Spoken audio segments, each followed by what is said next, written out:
This podcast is brought to you by the following sponsors. Your San Diego County Toyota dealers. We've got what it takes. Fix Auto. Corky's Pest Control. And Lolita's Family of Restaurants. Hey there, sports fans. Welcome back inside the lab for another edition of the San Diego Prep Insider Football Podcast. Christian Pedersen, Chris Smith, the man in the box is Montel, and Tommy will be joining us. He is yet again on Exile Island. Let me guess, that's because he picked La Jolla Country Day last week? You know, he had a bit of a homer pick right there, but right now his island is looking about as sturdy as Revis Island this season, so, you know, good for Tommy. Guys, we're closing on the last few weeks of the season. It's league games. It's first place on the line. It's this, it's that. The playoffs are almost here. Are we talking about playoffs? We're not talking about playoffs yet. Right now, what we're talking about is our top 10. Chris, the floor is all yours. All right, well, let me start off. Cracking into my top 10 the first time the entire season, I'm going to go with the defense led by 3D Daniel Anderson and Justin Woodley. They're holding opponents to low-scoring games while quarterback Jeffrey Jackson is playing his tail off. Bishops is my number 10 team. The Patriots continue to rack up league wins. Seniors Jonathan Stein, Joey Moronis, and wide receiver Benjamin Goodwin, the fastest dude in Dago, are legit. They keep knocking off teams every week. Christian is my number 9 team. At 8, still undefeated, heading into a big showdown this week. Huge! Chevelle Sterling has 84 carries on the season and averaging 7.2 yards a carry. The Hillers are my number 18. The elusive Jared Adelman and the thumper Garrett Von Nostrad are still unbeaten on the season. Poway is my number 17. Modern Day Catholic head coach John Joyner is ready to make another run with this team right here. A state run nonetheless. With the horses ready to run with CJ Burdell, Kyle Moses, Jovan Bailey, Micah Scott, quarterback Chris Jones, they believe they have what it takes to win a Division II title and go back for another state run another run at the state title. The Crusaders are my number 16. Speed and power define the next team. That's Rodney Thompson, Isaac Stewart Taylor, and Daryl Broussard. And their matchup this week at the Holy Bowl has huge make or break for the Saintsmen this year. They lose, they might drop to the D1 and be out of the open. My goodness. The Saints and Saintsmen are my number 14. I'm sorry, number 5 team. Who let the dogs out? Who? All right, well, back in the conversation after some impressive wins lately, the defense is beginning to take over games. Seniors Scotty Young and Zeke Noah set the tone with their physical play, and Helix is not afraid to smack you in the mouth and not apologize for it. Helix is my number 14. With 1,700 rushing yards on the season, the Broncos run all over everyone they play. They're averaging 217 yards rushing every game, and this opens up the offense for junior quarterback Christian Lewis, who stepped in perfectly while quarterback Mark Salazar got hurt. Lewis has done a great job managing the game in Salazar's absence. With 366 yards on the season, he's also showing what leadership he has years coming for the Broncos. Rancho Bernardo is my number 3 team. Sophomore sensation, and lest I say, the only guy that I picked that was on my top 5 running backs this year, I introduced all of you to him, and that's none other than Cathedral's Sean Poma. 286 yards rushing on 13 carries last week. Cathedral leads all of Division I in rushing between Adam Eastwood, who's got 596 yards, and Puma at 568 yards. They give the Dons a very powerful rushing attack. They are power and speed. The Sean Doyle-led Dons are my number 2 team. Little thunder and lightning type thing going on there. Quarterback Terrell Carter has 1,721 passing yards in 8 games. It's icy. He's averaging 215 yards a game with a QBR of 130.2. That's pretty good. 60% completion percentage. TC is on fire. Eric Buchanan, he's 7th in the entire county in rushing with 1,033 rushing yards and averaging 9.7 yards a carry. That's almost a first down every time he touches the ball. Then you add in sophomore running back Keenan Christian, who's got 416 yards rushing and 4 TDs. The Warhawks are built to gash teams in both air and on the ground. They're balanced and explosive on both dimensions. This is a nightmare for defenses. Rick Jackson has the Warhawks ready to knock out a football powerhouse in the playoffs. Madison is still my number 1 team. There you go. Lot to soak in there. Montel, how do you see it? I mean, I have to pull with teams.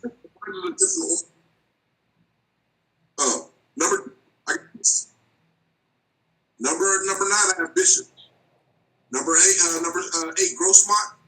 By Poway, by Saints, Mater Dei, Helix, RB. Madison's my number 2, and Cathedral's number 1. And I did it. I wanted. Chris summed everything up. All these guys are playing great. I think all the teams are going great. But I think, you know what? Cream rises to the top. Our top 10. These teams have risen to the top of the divisions and have showed everybody that they're some of the better teams in the county. There's a few other guys out there, teams out there that are knocking on the door. But these guys right here in week 8 are the best of the best, I think, that's in the county right now that are playing. I want to give a shout out to Valley. There's some really good ball out there, and we don't ever give them too much credit. Those guys are knocking on the door to get in, but I think, more so the Holy Bowl, that Beast of the East Bowl between Helix and Grossmont is going to dictate a lot where everybody's going to land. Definitely right, and Montel hit it on the head. We kind of had somewhat of a traffic jam early on in the season, but now the cream has risen to the top, and these teams are sort of running away with the spots that they have deserved. We go now to Tommy Morris, who is here with his top 10, and a little bit of an apology of sorts.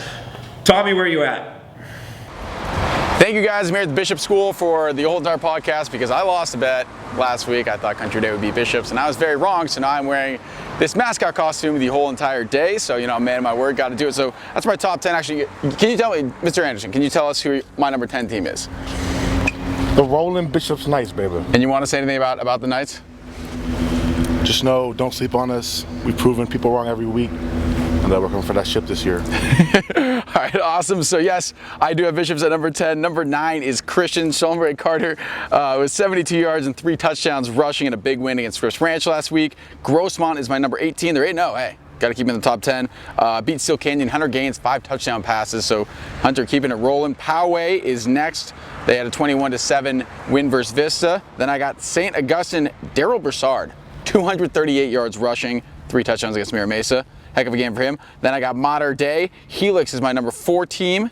Arizona-bound wideout. Scotty Young with 3 touchdowns in their win against West Hills. Number 3 through 1 stays the same. It's Ranger Bernardo at number 3. Milon Grice picking up the slack for the Broncos. 22 carries, 147 yards, and 4 touchdowns in their win against Westview. Number 2, Madison. Eric Buchanan staying strong as well. 11 carries, 106 yards, a touchdown, and 72 yards receiving and a touchdown as well versus Lincoln. And number 1, and probably the biggest game of the year, will be playing the biggest game of the year. It's Cathedral. They're perfect 8-0. Sophomore sensation, Sean Poma. 13 carries, 228 yards, and 4 touchdowns last week. Guys, what do you think? Is that my boy 3D? I told y'all not to bet against him. Big time 3D right there. You don't bet against the beef package. Just saying. Let the Wookiee win on that one. All right, guys, let's go to shout-outs. Chris? First of all, before I go to my first, second, or third downs, I want to say, first of all, I'm very proud to announce that RBV's receiver/return man, Antonio Bowman, has been released from the hospital. He is up walking at home, and he's at home with family right now. I want to thank all the San Diego football community for all their prayers and donations for him in that terrible accident that happened on Friday night, and we wish nothing but prayers and a quick recovery for the young man. It's a brotherhood across the county. Absolutely. And in between the lines, you can be heated and all you want, but outside of that, everyone that suits up for any school, no matter what league or what division, you're all brothers out there. So it was great to see that come together. Absolutely. Let's go right into my shout-outs. My first down, I mentioned him earlier in our broadcast. This is going to go out to sophomore sensation running back at Cathedral, Sean Puma. 13 carries, 286 yards. My second shout-out is going to go in a little bit different direction. It's another running back, but a freshman running back. Everybody knows Ezekiel Noah over at Helix, but did you know he's got a little brother named Fado? Not that little. Well, yeah, it's true. He is a Noah. But Fado Noah, as a freshman last week, came in and helped perform and helped the Helix team beat West Hills. Fado, good job. Put on a clinic against West Hills. You get my second down shout-out. My third down shout out, of course, goes back to the game we were mentioning earlier, and I'm gonna go with quarterback from Bishops, Jeffrey Jackson, who's averaging 289 yards a game. This kid's a prolific passer, and he proved that by going to Lloyd Country Day and dropping some TDs and winning that game for him. A quick note about the Jackson kid at Bishops is he completed a lot of those passes to his brother during the game. So that was a cool moment to see, was the brother-to-brother completion ratio there, as Bishops really took care of business. And my fourth down goes to probably the one nobody saw coming, and that is your section scoring leader in week 8 for the entire CIF section, none other than Christian running back Joey Moronis. And how many touchdowns does he have? 23 TDs on the season. Boom! I don't know why I did that. That's exciting, though. I don't think I even imagined myself ever scoring 23 in a lifetime. Those are my shout-outs. Good job to all those guys who performed this week and continue to perform every week. There you go. Montel, how about you? Yeah, I got to give a shout out before I get started. You know, I got to give a shout out also to the San Diego community for showing love to the young man that got struck by lightning in Grossmont. Unfortunate situation for him. After practice, you know, nature kind of, you know, hit him, but the kid's okay. I'm really proud of everybody in the community that reached out and said the prayer. That's just awesome to show how great San Diego football is and how we are as a community, you know, also with Antonio. My first shout out will have to go to the Jackson brothers, you know, like you said, from Bishops. They deserve a double shout out. Both those guys did great. The quarterback did great, and the other Jackson brother, he was going, they got two picks against Braxton Burmeister in the end zone and took one of them out of there. So big shout out to those guys over there. My second down shout out, gonna have to go to my man over at Helix, Scotty Young, Mr. Everything, Mr. All Around. He is just playing lights out right now. He's leading Helix on the collision course and into this game against Grossmont, which should be great. My third down shout out is gonna have to go ahead to Old Tire Ranch and Devin Lloyd. Congratulations on getting offered by UNLV this week. The young man's not only a dominant receiver, but he's becoming an explosive DB, a free safety. 6'4" guy, very rangy, ready to play ball. And my last shout out is going to go to, you know what, the entire Madison's coaching staff. Like I said before, those guys are just, they got them playing at an elite level right now. Credit to Coach Jackson, Rays, and everybody that's over there. Robbie Rouse is coaching the running backs. Those guys as a staff just got those guys prepared, ready to go. And at the beginning of the year, we kind of had doubts about what they could do on the offensive line, you know, and that's kind of getting squashed away right now because of Terrell Carter is blowing up. The running game's playing magnificent. The defense is already there where it's supposed to be. Just, you know, shout out to the coaches guys. We don't give them coaches guys credit. Those guys deserve some credit over there, what they're doing over there.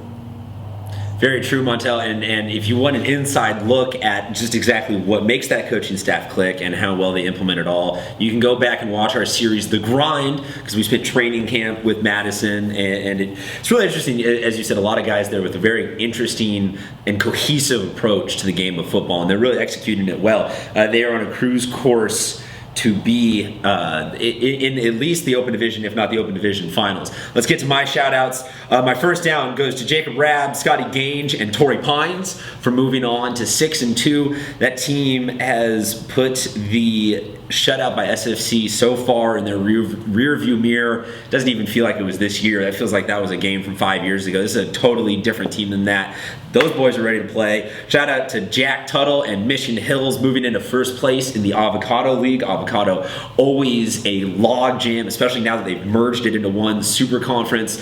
And for Mission Hills to be standing alone on top of that right now is very impressive, considering that the offense, the first 2 weeks of the season, only scored twice. So very impressive moment for them. My third down goes to Mar Vista for beating Hilltop 30-29 at Hilltop on Hilltop's homecoming night.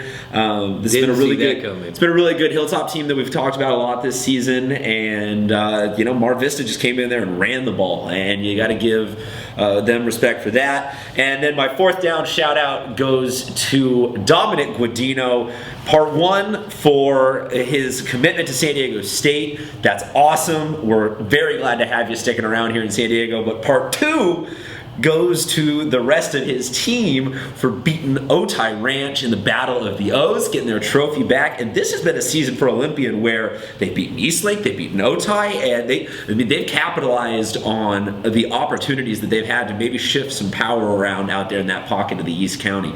The Eagles are flying high this year. So guys, let's go now into game picks. Let's look back at week 8 because I can now say for 2 weeks in a row that I have won the weeks, baby! Woo! I'm still in last, but hey, you know what? It's okay. Charging hard at the end of the season. We got a big slate of games, including the Holy Bowl to get to. Tommy is not here, so we figured we got room for 3 at the table. Let's bring another one. Can we bring another guy? I love it. You introduce who our special in-studio guest is, please. Well, first of all, let me say he's our kind of guy. Gives away a little bit. You might know him as number 19 for the Helix Highlanders, number 1 in your heart, but that's none other than the guy who caught 3 TDs last week against West Hills. That's Scotty Young. Scotty, why don't you come in and join us? Bring him on in. Scoot down. Make some room for the man. What's up, man? What's up? Scotty, good to have you on. Good to have you. Thank you. So it's real simple. We're going to put you on the spot and get some game picks from you. Let's get it started. First game, University City, La Jolla High. Tommy, how do you see it? All right, Christian, it's game picks. I got to take it up a notch. I got to put the hood on. Be a little more mysterious, a little more serious about this here because this is game time. Got to get my game face on.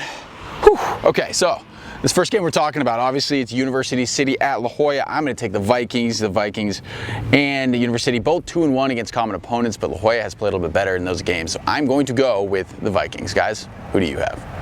Chris? Okay, that's an interesting pick. I'm going to go the opposite way. I'm going to take UC. Scotty? I'm gonna go with Chris. I'm gonna go with UC too. Montel? Me, I'm gonna go with Tommy. I'm gonna go with La Jolla. Every time I pick UC, they let me down, unfortunately, so I'm gonna go the other way and try La Jolla this time. Montel, I will join you right there. Full disclosure, I am, statistically speaking, the worst football player in La Jolla High history, so I just have to throw that out there. Homer pick. Yeah, you know, they survived me for 4 years, so they can survive 1 homer pick for me. So that'll do it for game 1. Game 2, San Marcos at Mount Carmel. Tommy, take it away. I'm going to take the Sun Devils in this one. I like Mount Carmel because I think their defense will be the difference. Gentlemen, what do you think? Chris? You know, it's a tough one. I mean, this really is a coin flip between these two teams. They mirror each other in a lot of ways. Just think San Marcos has a little bit too much offense. I'm going to take San Marcos. Scotty, you know a thing or two about passing offenses. Who do you like here? Yeah. So, San Marcos, they got a really good passing game. They have Bryson Bolin and Kyle Phillips. And, you know, they spread the ball out. And I really don't see nobody able to guard Kyle Phillips this year. So, I got San Marcos this game. I can dig that. Montel, where are you going to see this one? You know what? First, shout out to Kyle Phillips for getting his offer from Utah. He got an offer from Utah today. Congratulations on that. I like Bryson Bolin. I love Kyle Phillips. I've been loving the combination all year. But I'm going to go with the D-lineman of Mount Carmel. I love Mount Carmel's D-line. I love the defense. They're back on the winning team. San Marcos. I'm going Mount Carmel. Again, I'm going to join you. I think that we have seen San Marcos just run into a little bit of an issue when they've got a defense that can rush them and doesn't allow time for that deep passing game to happen. So I'll join you with the defensive endorsement of Mount Carmel. Next game, Torrey Pines, Mission Hills. Tommy, you're first. This is going to be a tight one. A lot of these games are going to be really good this week. I really want to watch this one as well. Torrey Pines at Mission Hills. I'm going to take Mission Hills. It's going to be low scoring, I think, but Mission Hills is going to have a slight edge in this one, so I will take the Grizzlies. Chris, you're up. Love Jack Tuttle, love Sam Dixon. I'm going Mission Hills. Yeah, both of these teams, they kind of struggled at the beginning of the season, but, you know, they're kind of rolling right now. But Jack Tuttle's my guy, and I'm going to go with Mission Hills. Montel? It's like it's a clean sweep right there. I'm going with Mission Hills. Torrey Pines is young. This is a very important game. I don't know if they can pull it off, especially at Mission Hills. I'm going with Jack Tuttle on the boards. So I have been an idiot and chosen against both of these teams at some point this season, so I feel bad having to choose against one of them again. But you know what? I'll take Torrey Pines. I think that they proved it with that win at Oceanside, that they have the ability to execute any type of football whenever, wherever. So I see Torrey Pines taking this one. Next game, LCC at Oceanside. Tommy, lead us off. LCC at Oceanside, Mr. Pedersen. LCC probably your favorite team of the week because you were the only one who picked them last week and they won. So congrats to them. I'm gonna stay with them. I'm gonna pick them as well. I was really impressed with their win last week versus San Marcos. Guys, who do you have? Chris, you're up. Taking the Pirates. Oceanside. Very simple. Scotty? Oceanside. They got a really good quarterback in Max Schuffer. And, you know, he got a lot of passing yards this year, so I want to see if they be able to stop him. Montel? You know what? I would love to go on Oceanside, but they've just been too inconsistent for me this year. It looks like LCC with that big win last week. I'm going with the momentum. Tanner Clark's versatility is causing the problems for people.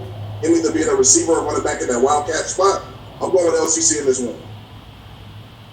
I'm going to take LCC again. They won big for me last week. Why stop what works there? Next game, we're going out to the East County, Santana at El Cajon Valley. Tommy, the floor is yours.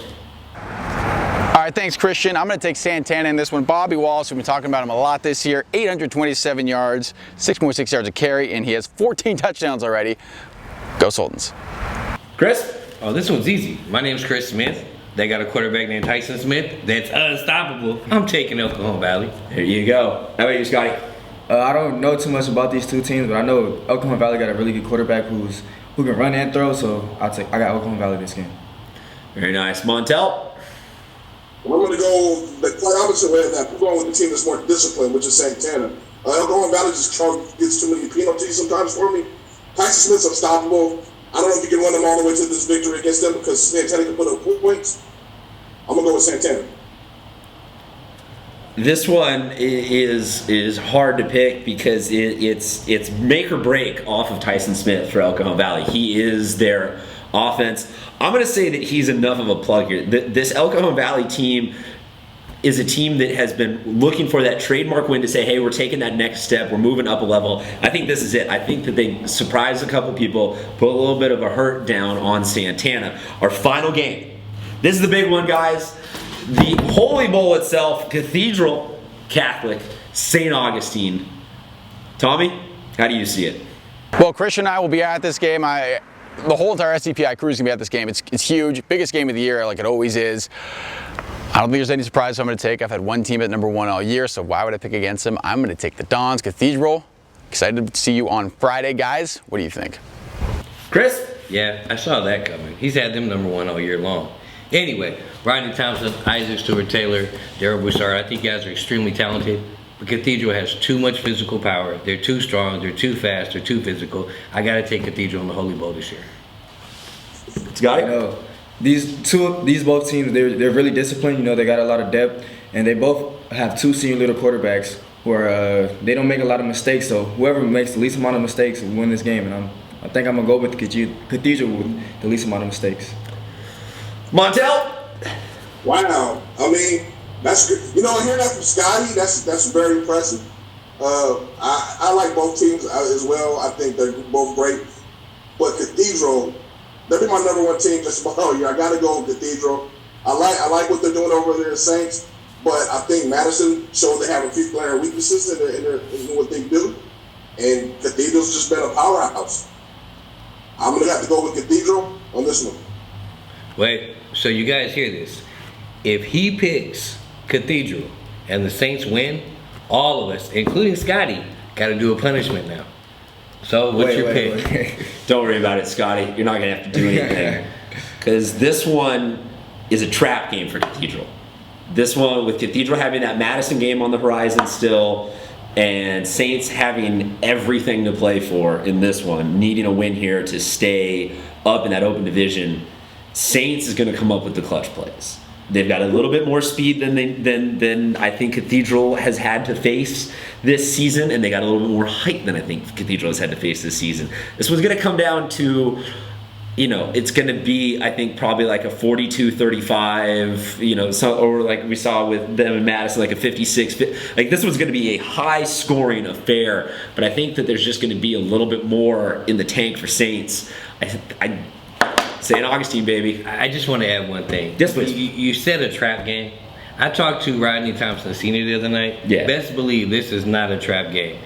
And there's going to be I didn't mean that as a there's expected 11,000 people to come to this game on this Friday night. This is circled on the calendar for both Cathedral and Saints as the game of the year. So, I don't know. I think Cathedral's going to be up for it, and I know the Saints are going to be up for it. I mean, everyone's going to be up for it. That's why I didn't say it was going to be a blowout. I mean, it's going to be a great game. All games are great. All teams are fun. Yay, sportsmanship. We're all friends here in the studio. Guys, on our way out, please, Montel. Before we go, get some perspective.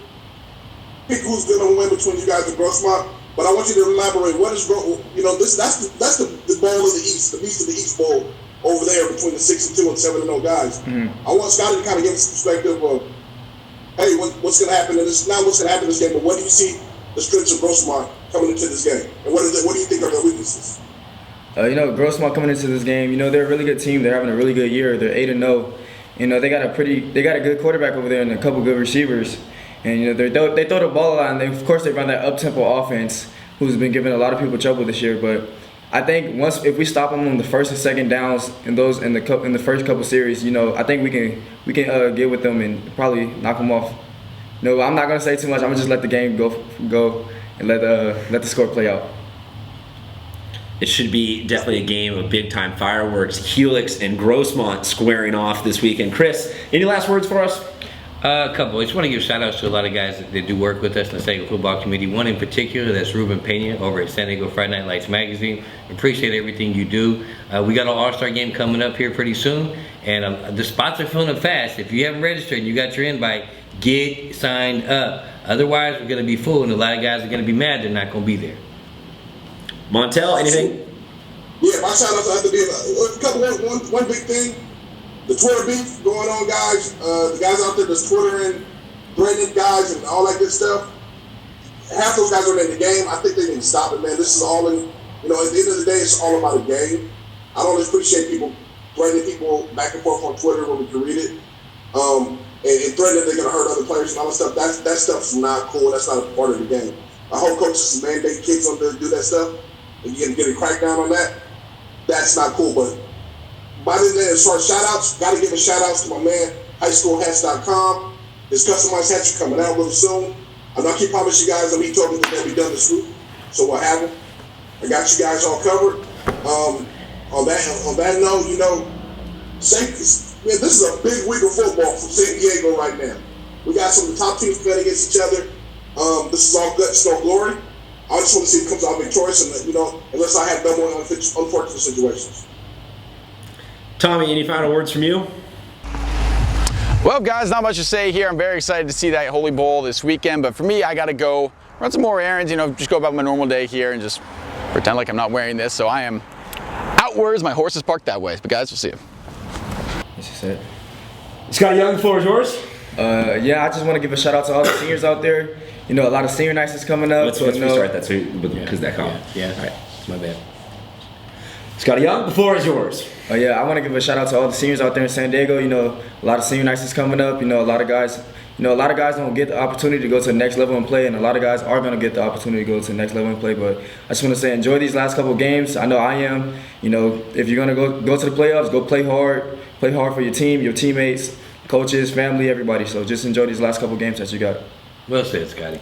Well put. Every one of us on this show has suited up at some point, and we can all testify that it goes by way too quickly. Folks, you have a wonderful Friday night checking out some games. Tommy, myself, and the whole SDPI crew will be at the Holy Bowl, and you guys, let's go. Last 2 weeks, it's almost here.